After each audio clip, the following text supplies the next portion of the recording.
El sistema administra la pobreza, no la elimina. Vivimos en la época con más riqueza acumulada en la historia de la humanidad. Nunca antes habíamos tenido tanto conocimiento, tanta tecnología, tantas herramientas para producir, distribuir y mejorar la calidad de vida. Y sin embargo, la pobreza sigue existiendo. Y aquí es donde quiero que te detengas un momento, porque esto también tiene que ver contigo.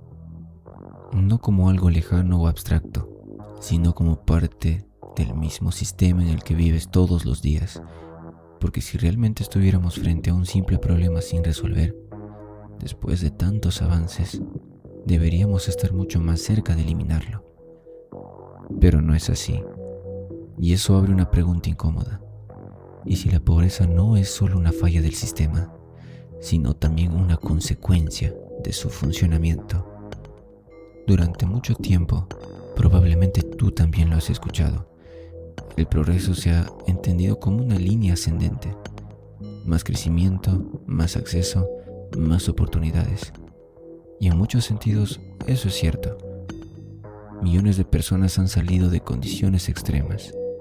La esperanza de vida ha aumentado. El acceso a servicios básicos se ha expandido. Pero al mismo tiempo, ese progreso no ha sido uniforme. Ha creado nuevas diferencias, nuevas formas de desigualdad, nuevas distancias entre unos y otros.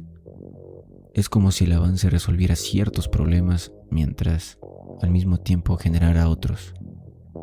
Y en ese proceso, la pobreza no desaparece, se transforma, se mueve, cambia de rostro. Y muchas veces ni siquiera la reconoces de inmediato. Aquí es donde cambia la forma de entender el problema. Normalmente pensamos en la pobreza como un error, como algo que no debería de existir y que eventualmente será corregido. Pero déjame hacerte una pregunta directa. ¿Alguna vez te has detenido a pensar si la estamos entendiendo bien desde el inicio? ¿Por qué? ¿Qué pasa si no es solo un error? ¿Qué pasa si también es un resultado? No en el sentido de que alguien la diseñe, sino como una consecuencia natural de cómo están organizados los sistemas complejos. Un sistema de jerarquías, porque cualquier sistema que distribuye recursos, oportunidades y recompensas entre millones de personas va a generar diferencias. Y esas diferencias, cuando se amplían lo suficiente, terminan convirtiéndose en desigualdad. Para entender esto tienes que empezar a observar los mecanismos invisibles que operan todos los días, incluso en tu propia vida. El mercado, por ejemplo, asigna valor de función de la oferta y la demanda. No todos los trabajos son valorados igual. No todas las habilidades generan los mismos ingresos. No todas las personas parten desde el mismo punto. Y esas diferencias iniciales tienden a amplificarse con el tiempo. Si tienes más acceso a educación, redes o capital, tienes más posibilidades de avanzar. Si no enfrentas más barreras, no porque alguien haya decidido frenarte directamente, sino porque el sistema funciona bajo reglas que producen esos resultados.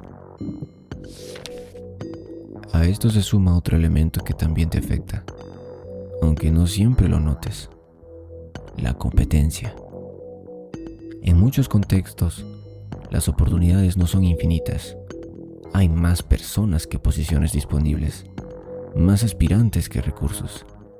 Y eso genera una dinámica donde algunos avanzan mientras otros se quedan atrás. No necesariamente por falta de esfuerzo, sino porque el sistema no puede ubicar a todos en el mismo nivel al mismo tiempo. Es un equilibrio constante, muy imperfecto, pero real. Y en ese equilibrio siempre habrá diferencias. Pero no todo se explica desde lo estructural. También estás tú. También está el factor humano. Las decisiones que tomas, el entorno en el que creciste, las expectativas que desarrollaste, las oportunidades que percibes como posibles o imposibles. Todo eso influye. porque no tomas decisiones en el vacío, las tomas dentro de un contexto, con información limitada, con precisión, con miedo o con urgencia.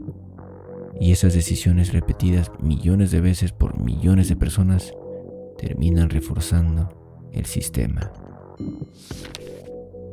Por ejemplo, si creces en un entorno con pocas oportunidades, es más probable que priorices la estabilidad inmediata, lo seguro, lo que te permite sobrevivir el día de hoy. Y eso tiene sentido, es muy lógico, pero al mismo tiempo puede limitar ciertas posibilidades a largo plazo. Mientras tanto, alguien en un entorno distinto puede asumir más riesgos, invertir en educación, equivocarse sin consecuencias graves, no porque sea mejor que tú, sino porque su contexto lo permite, y así poco a poco las trayectorias se separan.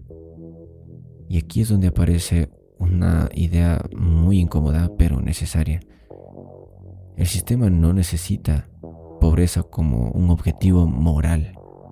No es que alguien la esté buscando activamente, o sí, pero si genera condiciones donde la desigualdad emerge de forma constante, y dentro de esa desigualdad, la pobreza aparece como resultado recurrente, no como un error puntual, sino como algo que tiende a repetirse mientras las reglas del juego no cambian. Esto no significa que no se pueda reducir. Se ha reducido en muchísimos lugares, pero reducir no es lo mismo que eliminar, porque mientras las estructuras generan diferencias, sigan funcionando de la misma manera, la pobreza va a seguir reapareciendo, aunque cambie de forma, a veces más visible, otras veces más silenciosa, pero sigue ahí. Y aquí es donde todo cambia para ti, porque la pregunta ya no es solo qué está mal en el sistema, sino qué estás entendiendo tú sobre él. Porque si no comprendes cómo se genera la pobreza, es muy difícil que puedas salir de ella o evitar caer en dinámicas.